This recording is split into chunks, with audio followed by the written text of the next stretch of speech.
이제 말씀 보시겠습니다. 사사기의 구약성경 사사기 7장 1절부터 7절까지입니다. 구약성경 372면입니다.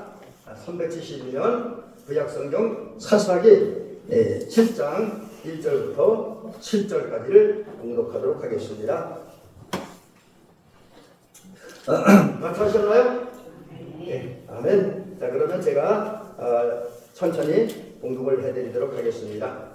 여룻바알이라 하는 기드온과 그를 따르는 모든 백성이 일찍이 일어나 파르셈 곁에 길을 쳤고 미디안 지역은 그들의 북쪽이요 모래 산앞 골짜기에 있었더라. 여호와께서 기드온에게 이르시되 너를 따르는 백성이 너무 많은즉 내가 그들의 손에 미디안 사람을 넘겨주지 아니하리니 이는 이스라엘이 나를 거스려 스스로 자랑하기를 내 손이 나를 구원하였다 할까 함이니라. 이제 너는 백성의 귀에 외쳐 이르기를 누구든지 두려워 떠는 자는 길르앗산을 떠나 돌아가라 하라 하시니 이에 돌아간 백성이 22,000이요 남은 자가 10,000명이었더라. 여호와께서 또 기드온에게 이르시되 백성이 아직도 많으니 그들을 인도하여 물가로 내려가라. 거기서 내가 너를 위하여 그들을 시험하리라. 내가 누구를 가리켜 내게 이르기를 이 사람이 너와 함께 가리라 하면 그는 너와 함께 갈 것이요 내가 누구를 가리켜 이 사람은 너와 함께 가지 말 것이라 하면 그는 가지 말 것이라 하시니라. 이에 백성을 인도하여 물가에 내려가매 여호와께서 기드온에게 이르시되 누구든지 배가 핥는 것 같이 표로 물을 핥는 자들을 너는 따로 세우고 또 누구든지 무릎을 꿇고 마시는 자들도 그와 같이 하라 하시더니 손으로 웅켜 입에 대고 핥는 자의 수는 300이요 그 외에 백성은 다 무릎을 꿇고 물을 마신지라. 여호와께서 기드온에게 이르시되 내가 이 물을 핥아 먹은 300명으로 너희를 구원하며 미디안을 내 손에 넘겨주리니 남은 백성은 각각 자기의 처소로 돌아갈 것이니라 하시니. 아멘.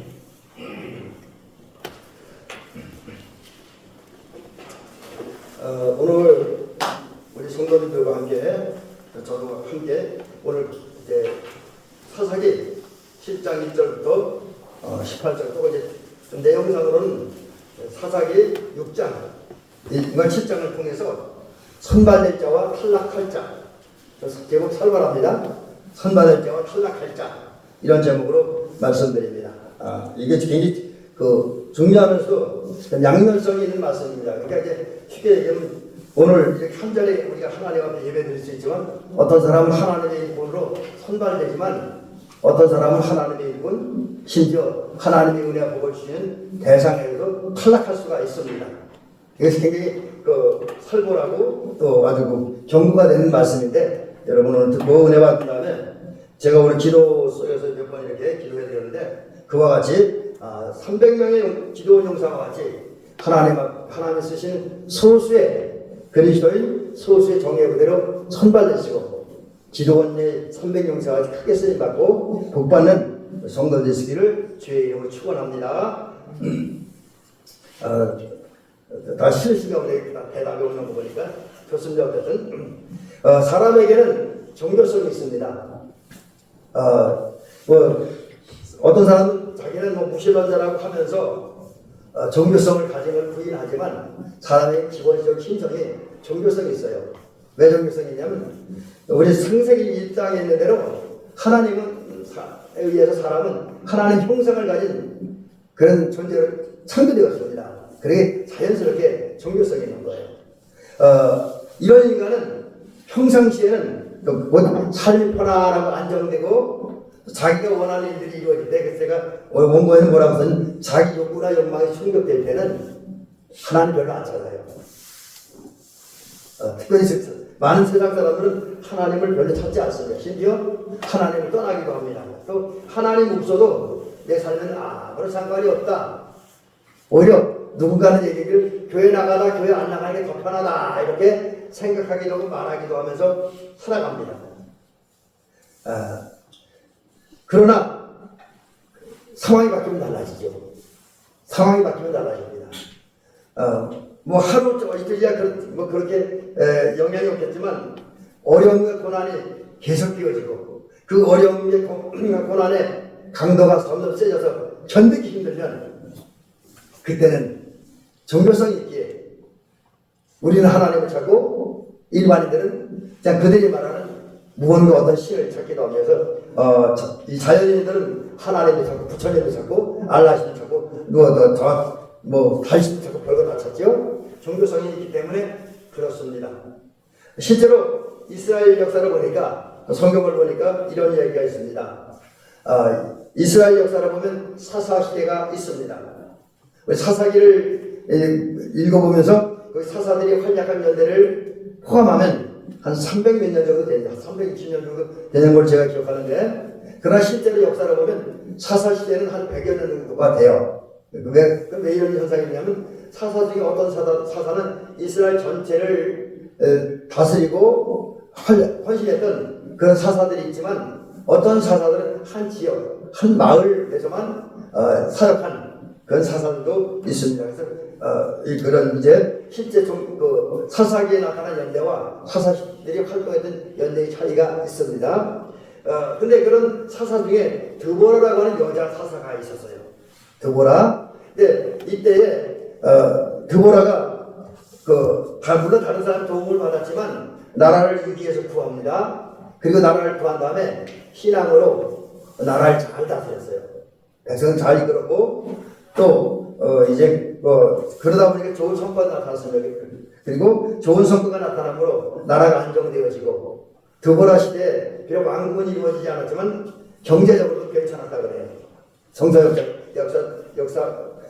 역사의 학자들 얘기하기를 나라도 괜찮았고 경제도 좋았고 또 국방도 튼튼했고 그러다 보니까 백성들의 삶이 부유하고 평화롭고 한마디로 태평성대를 누리게 되었다고 합니다.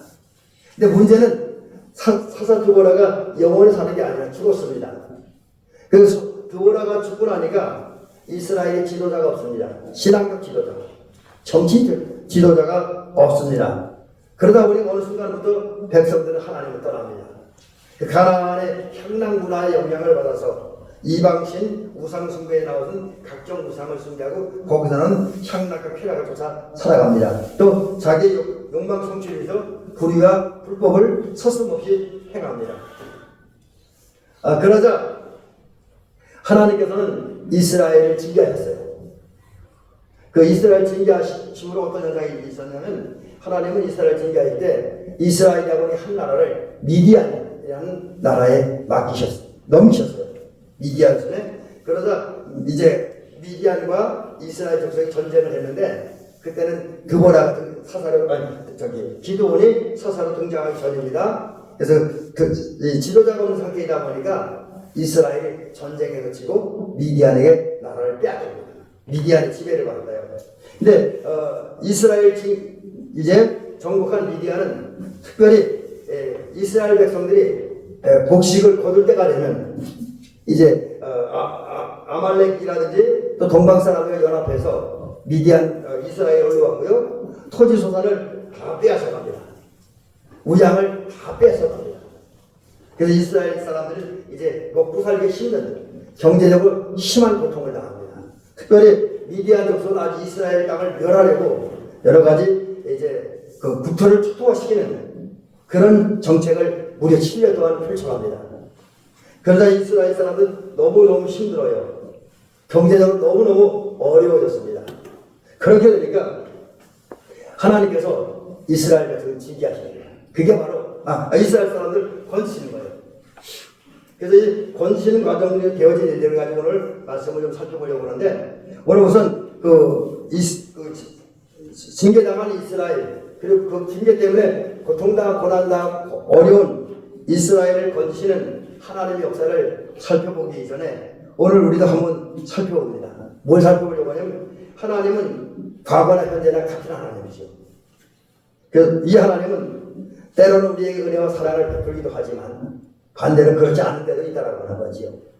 그래서 좀 말씀을 꺼내기는 좀 그렇지는 않습니다만 과거나 현재나 하나님 악을 행한 사람을 징계하십니다. 악을 행한 사람들. 이제 현대 사회도 마찬가지예요. 그러면 우리 어떤 분들 그렇게 현대 사회가 이렇게 살기 좋고 경제에 넉넉하고 더 편안한데 무슨 놈을 하나님이 징계냐고 그렇게 이야기할 수 있을 것입니다. 또 어쩌면 우리의 영안이 어두워서도 또 영안이 흐려져서 그럴 수 있지만 하나님이 이 현대 사회에 내린 징계가 보이지 않을 수도 있습니다. 그렇죠? 대부분 못 봐요. 그래서 냉정하게 살펴보면 오늘도 악을 향한 현대 사회를 향한 현대인들이 향한 하나님의 징계는 있습니다. 그게 뭐냐? 몇 가지, 한두 가지만 살펴본다면 대체 이런 거예요. 하나는 질병입니다, 질병. 여러분, 현대 사회가 얼마나 의학과 약학이 발전했습니까?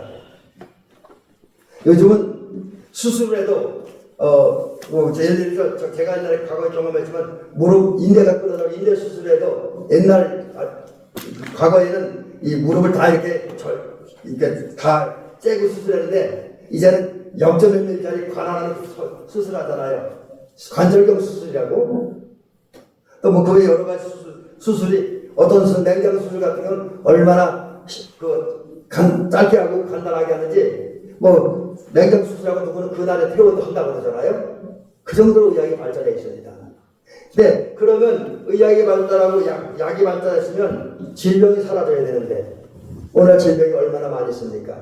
또 어떠한 질병은 치료가 불가능해요.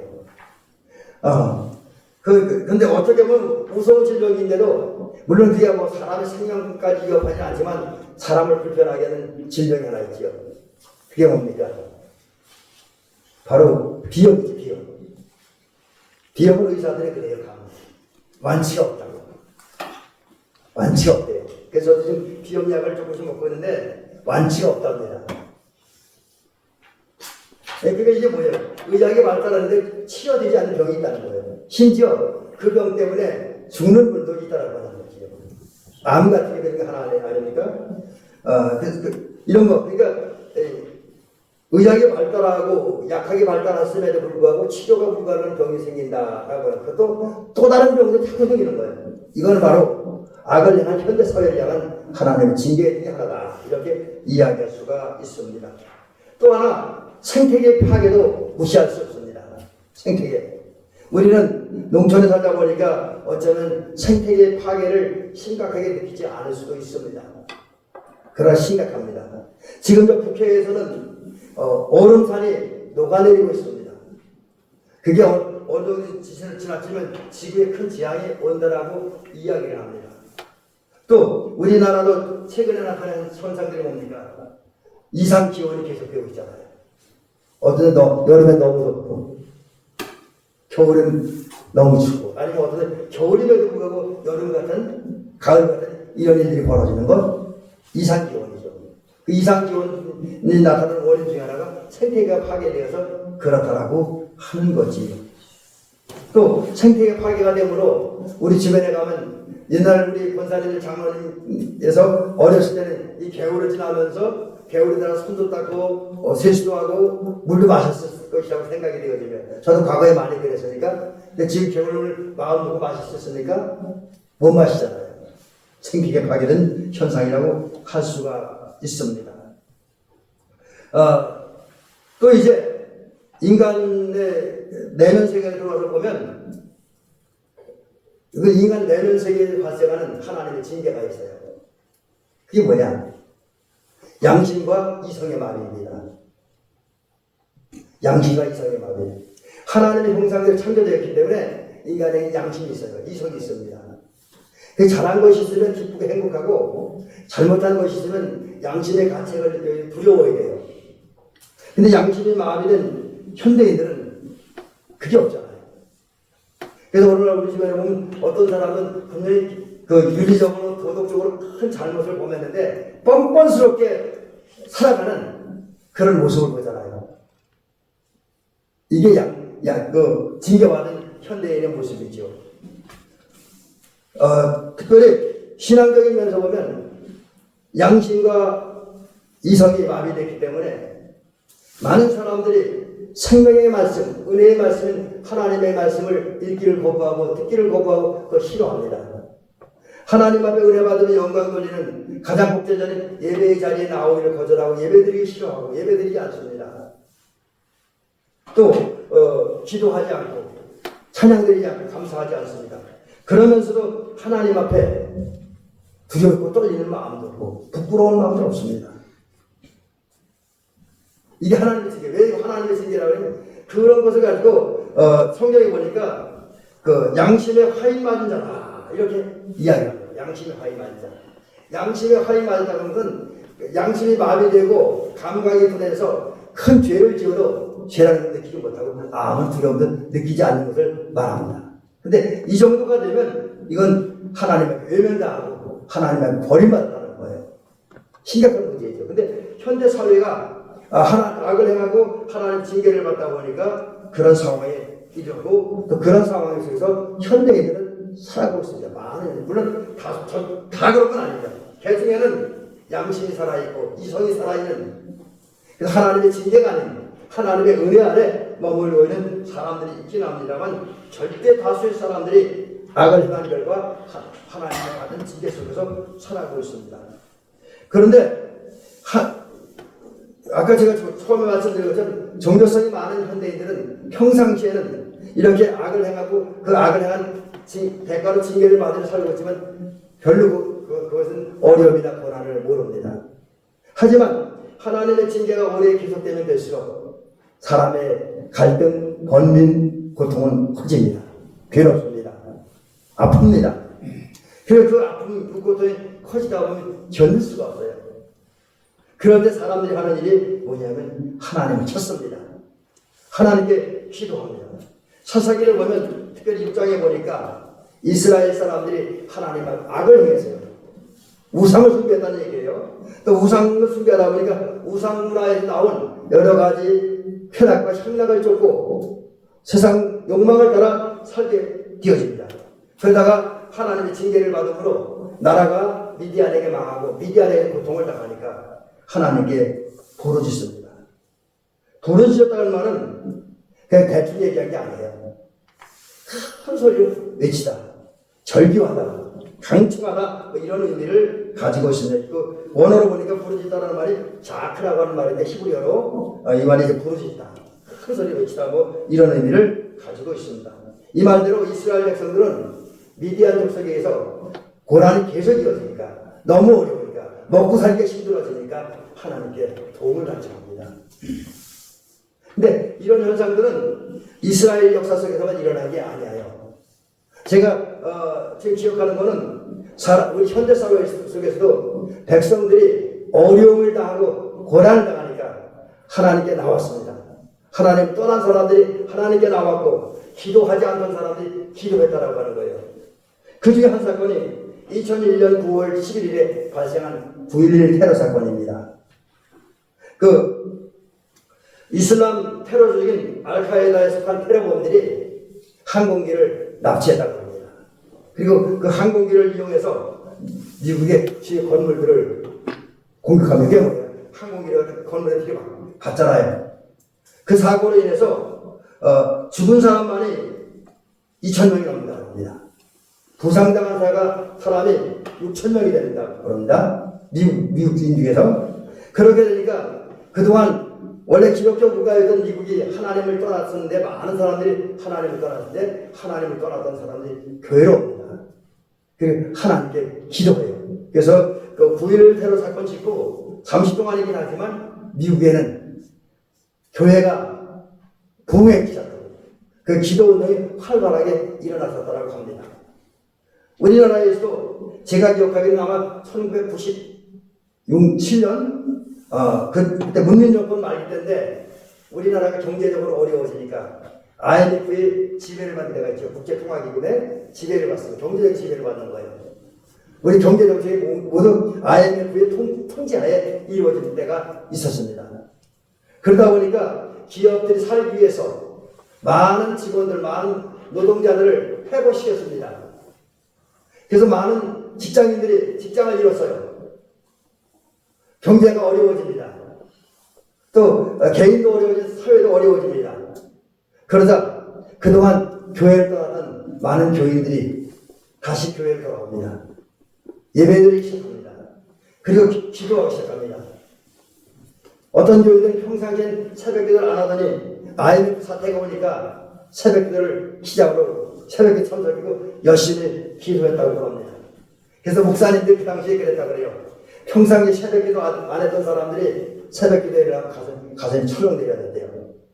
물론 그분이 기도하러 오는 건 좋지만 감사하지만 저 성도가 또 무슨 어려움을 당했는가, 또 무슨 고통을 당하는가, 이거 생각하니 마음이 아파서 가슴이 철렁 내려야 된다고 합니다. 그러나 어쨌든 IMF라고 사태가 오니까 어려움을 당하고 고난당하는 많은 사람들이 교회를 나오고 주님을 찾고 주님께 기도하기 시작했습니다. 이것이 종교성을 가진 인간들의 모습입니다. 이런 인간을 하나님께서 불쌍히 여기시고 긍휼히 여기시죠. 그래서 은혜를 베푸십니다. 자, 그래서 이제 은혜를 베푸시는데 그 은혜를 베푸시는 모습이 또 은혜를 베푸심으로 어려움과 고난당한 사람을 어려움에서 건지시고 은혜와 복을 주시고 사랑을 주시고 복 주시려는 그 하나님의 역사가 오늘 성경에 나타나 있어요. 그리고 그 하나님의 역사에 동참하 하나님 그런 역사를 하는데 어떤 사람을 통해 그런 역사를 하시는가, 이 모습이 오늘 나옵니다. 그래서 벌써 시간이 꽤 많이 났기 때문에 말씀을 많이 정리하면서 사실 탈락한 자에 대한 얘기를 드리는데, 탈락한 자는 게 제목만 말씀드릴게요. 우선 오늘 본문에 보면 제일 먼저 등장하는 게 영적인 대치입니다. 신앙적 대치요. 오늘 사사기 7장 1절에 보니까 여롯바알이라는 기드온이 이끄는 또 기드온을 따르는 백성이 이제 여기 할선 곁에 진을 쳤다라고 합니다. 반면에 미디안 진영은 모래산 앞 골짜기에 진을 쳤다. 이게 무슨 얘기냐면 지금 기드온 군대와 기드온이 이끄는 이스라엘 군대와 미디안을 중심으로 이루어진 연합 군대가 싸우고 대치하는 거예요. 근데 이 싸움은 어떤 싸움이냐? 그냥 나라와 나라의 전쟁이 아닙니다. 영적 전쟁이에요. 하나님과 바알의 전쟁이고요. 하나님을 섬기는 이스라엘 백성과 바알신을 섬기는 미디안 족속과의 싸움입니다. 만약 이 싸움에서 기드온 군대가 지고 미디안 군대가 이기면 어떤 현상이 생깁니까? 사람들은 하나님 별거 아니에요. 하나님 중이시요, 하나님 무능해. 그리고 진짜 신은 바알이요. 그리고 사람들이 하나님을 떠나고, 반면에 기드온은 저건 바알을 대적하다가 징계받는 사람, 이 정도 생각할 수도 있습니다. 반면에 기드온의 군대가 이기면, 바알 그리고 미디안 군대가 지면 하나님은 참신이야, 능력의 신이야, 살아있는 신이야, 최고요. 기드온은 위대한 하나님의 종이야. 그러면서 사람들은 바알을 버리고 하나님을 섬기게 되어지죠. 그런 면에서 이거는 그냥 미디안과 이스라엘 전쟁이 아니라 하나님과 바알, 하나님을 섬기는 성도와 우상을 섬기는 불신자들의 영적 전쟁입니다. 근데 이런 영적 세력들이 서로 대치하는 거예요. 자, 오늘도 보면 지금 시간 관계에서 자세히 말씀드리지 못하지만 영적 대치는 오늘 계속되고 있습니다. 감히 마귀란 놈이, 마귀 종들이란 작자들이 하나님에게 대적을 하는 거예요. 하나님에게 도전을 합니다. 일수익편에 걱정이 되는데도 불구하고 어리석은 이놈들이 자기의 생각을, 자기를 과대평가해서 하나님을 대적하려고 해요. 그래서 하나님과 마귀의 종들을 대적하는 거예요. 그럼 날카롭게 대치하고 있습니다. 또 하나님을 따르는 성도들과 하나님을 따르지 않는 우상숭배자들, 마귀의 종들이 영적인 대치를 하고 있어요. 이것도 우리 성도들이 믿음을 잃어버리지 않는 한, 하나님 안에 있고 하나님을 섬겨 경외하는 한 우리는 이길 수가 있습니다. 근데 그걸 모르는 세상의 그 마귀의 종들이 감히 우리를 대적하고 있어요. 그래서 우리와 이제 마귀 사이에도 영적 대치 상태가 있습니다. 이러한 상태에서 하나님은 우리에게 승리의 은혜를 주시고 고통과 위협과 어려움에서 건져주시고 은혜와 복을 주시면서 역사하십니다. 근데 오늘 본 문제는 특별히 제가 강조하고 싶은 건 뭐냐면, 하나님은 왜 성도들을 영적 싸움에 승리하고 하나님의 영광이 드러나는 이 일을 할 때에 다수를 선택하지 않고 소수를 선택했다라고 하는 거예요. 오늘 본문을 정리하면 그런 거예요. 1절에 지금 기도를 따르는 백성들이 모여가는데 그도 숫자가 조금 밑으로 내려가 보면 32,000명이 모였어요. 32,000명. 원래 32,000명이 미디안 군 연합군에 비하면 숫자가 많은 건 아닙니다. 미디안 군대 4분의 1밖에 안 돼요. 미디안 군대 13만의 군대가 왔습니다. 근데 이스라엘 군대는 고작 32,000명. 게임도 안 될 숫자잖아요. 근데 하나님 뭐라고 그러냐면 너무 많다. 돌려보내라. 그러면서 두려워하는 자 돌아가라 했어요. 돌아가겠어요. 그랬더니 그 하나님의 말씀을 전했을 때 32,000명의 백성들 중 22,000명이 그냥 집으로 돌아갔어요. 전쟁하기 싫으니까 전쟁하기 두려우니까 돌아갔어요. 10,000명 남았습니다. 더 죽지요? 근데 하나님은 그것도 많대요. 그러면서 그걸 시험하겠다는 거예요. 그리고 물가로 데리고 나가서 시험한 다음에 또 보낸 사람이 무려 9,700명. 남은 건 300명 남았습니다. 13만의 군대와 300명이 싸워야 하는 그런 상황입니다. 이거 보면 하나님께서 13만의 대군을 물리치기 위해서 역사하시는데 그때 사용한 군인이 그것도 잘 훈련된 특수 정예부대가 아니에요. 오합지졸입니다. 그런 사람 300이에요.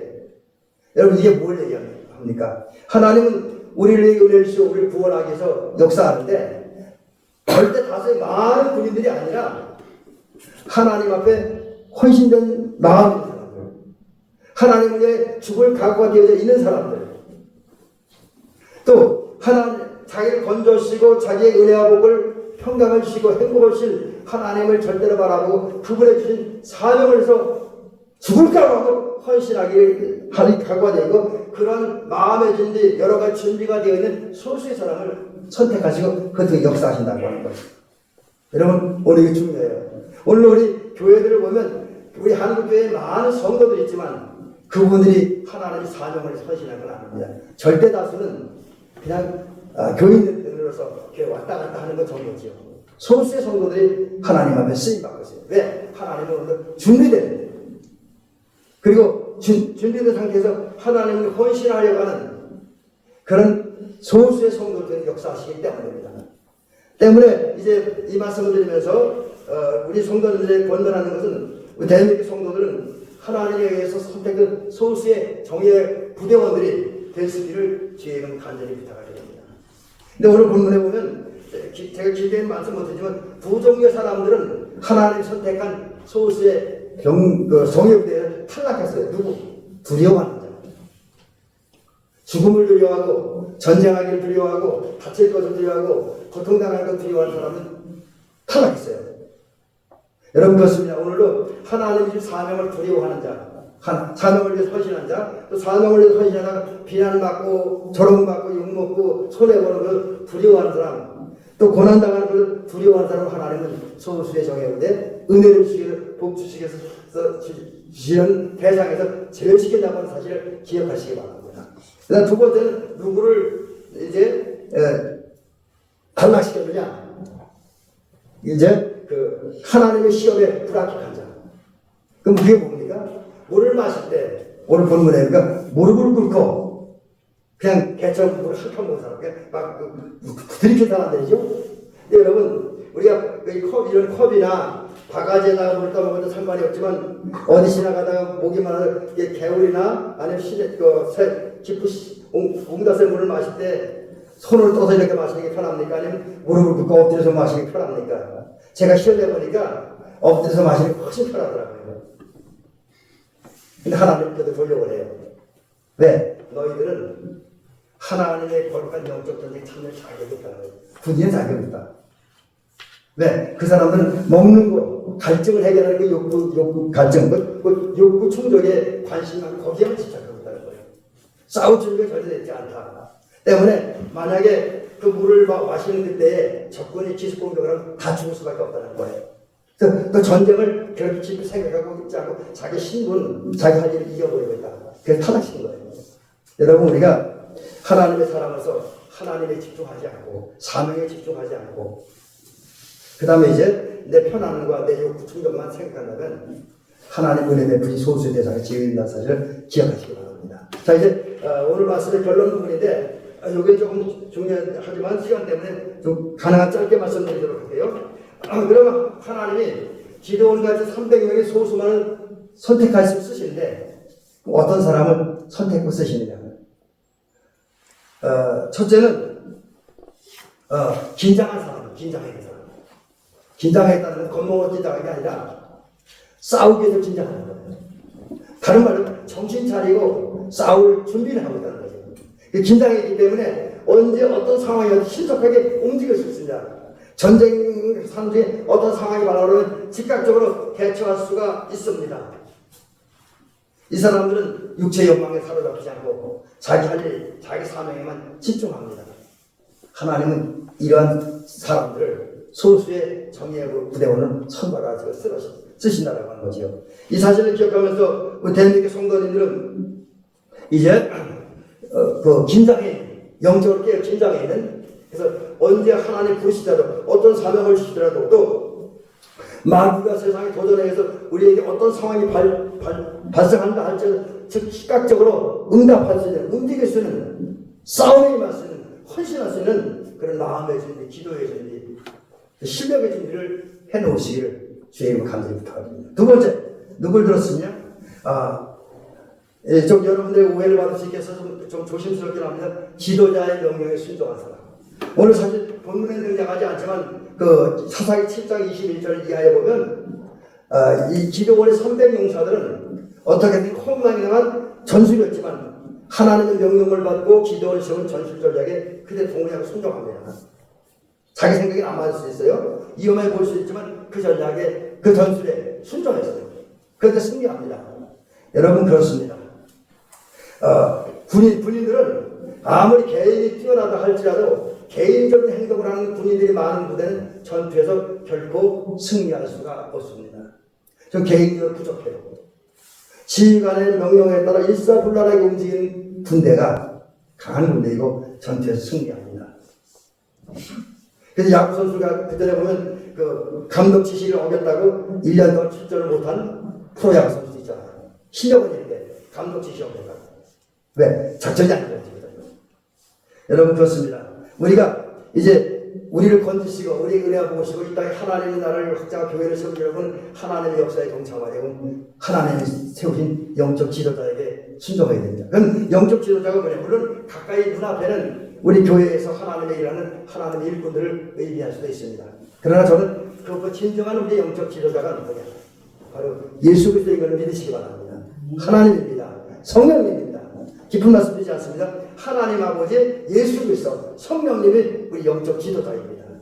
따라서 십자가의 군병 하나님의 소수의 군대로 선택받고 사용되려면 우리 대장 되시는 우리 영적 지도자가 되는 예수 그리스도의 명령에 하나님의 명령에 성령님의 지시와 인도와 감동에 순종하는 저와 여러분 되시길 주의 이름으로 간절히 부탁드립니다. 마지막 세 번째, 믿음의 사람이 되어야 됩니다. 왜?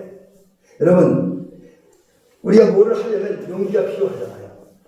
제가 요즘에 좀 농사를 좀 시작했는데 처음엔 일하기가 좀 어렵더라고요. 그러니까 모든 일이 그런 거예요. 시작하기가 어려운 거예요. 시작하려면 용기가 필요합니다. 저 처음에 이제 주변에 뒤에 기도실에 풀 뽑아야 돼. 저는 풀을 어떻게 뽑아? 그러니까 두렵고 떨리는 마음이 생기더라고요. 또 우리는 기계가 없으니까 고추 심을 때 딱 삽으로 파야 되는데 저거는 힘들어 어떻게 봐? 두렵고 떨려요. 근데 그걸 하려면 용기가 필요해요. 그래서 용기를 했더니만 땅이 다 갖고 깊이 고추 다 심었고 옥수수 다 심었고 뒤에도 다 풀 뽑고 이제 호박도 심었으면 이제 다음 주에 이쪽 주변 정리를 하려고 생각 중에 있습니다. 근데 뭘 하려면 용기가 필요해요. 특별히 우리가 하나님 우리를 건지시켜서 역사하시는 또 거룩한 전쟁을 하는 하나님의 역사에 동참하는 그런 정예부대원이 되려면 용기가 필요합니다. 강하고 담대해요. 배짱이 있어야 됩니다. 여러분 강하고 담대하시기 바랍니다. 배짱 있는 그리스도인 되시기를 주의 이름 간절히 부탁드립니다. 근데 그러게 그거 어디서 옵니까? 이게 계기가 되는 건 아니잖아요. 우리의 믿음, 우리의 용기, 우리 배짱은 강하고 담대한 믿음은 마음은 믿음에서 나옵니다. 하나님을 믿을 때, 예수를 믿을 때 그 용기가 나옵니다. 여러분 오늘 성경을 좀 더 보면 처음에 두렵고 떨리냐 돌아가라고 하나님이 기도할 때 명령했을 때 22,000명이 들어가고 10,000명이 남았잖아요. 그 만명이 어떻게 남을 수 있었겠습니까? 부족했지만 그들은 그래도 하나님을 믿었어요. 하나님께서 기도원에게 미디안 족속을 기도원에서 넘기겠다고 하는 하나님의 약속의 말씀을 믿고 그대로 될 줄 믿었습니다. 그렇게 남았어요. 더군다나 마지막까지 남은 300명의 용사들은 만 명의 그 백성들보다 더 강한 하나님을 향한 믿음이 있었습니다. 그렇게 남을 수 있었던 거예요. 그게 전투할 수 있었습니다. 여러분 그렇습니다. 우리가 거룩한 영적 싸움에 임하고 또 우리를 건지시고 우리의 은혜와 복을 주에 싸우시는 하나님의 역사에 동참하는 하나님의 소수의 정예 부대원이 되려면 용기가 있어야 되는데 그 용기는 우리가 하나님을 믿을 때 예수님을 믿을 때 옵니다. 근데 믿음은 우리의 노력에 의해서 주어지지 않고 하나님의 은혜이고 성령의 은사입니다. 그래서 여러분 이 믿음을 얻기 위해서 하나님의 은혜를 사모하시기 바랍니다. 성령의 역사와 인도를 또 하나님 성령의 은사를 사모하시기 바랍니다. 그리고 기도하시기 바랍니다. 그래서 하나님의 도움으로 큰 믿음을 가지고 그 믿음 가지고 용기 있게 사명을 위해 도전하고 또 우리를 지키시고 건지시고 구원하시기 위해서 역사하시는 하나님의 역사에 동참하는 그래서 거룩한 싸움을 싸우는 그 성도들이 될 수 있게 바랍니다. 이제 말씀 마칩니다. 우리 대륙의 성도님들은 이제 하나님의 소수의 정예 부대원에 이어서 기도원 300용사와 크게 쓰임받는 그리고 승리하고 또 이제 하나님이 주신 각가지 은혜와 복을 받고 평안하고 행복하게 우리 인생을 살아가는 은총이기를 주의 이름으로 축원합니다.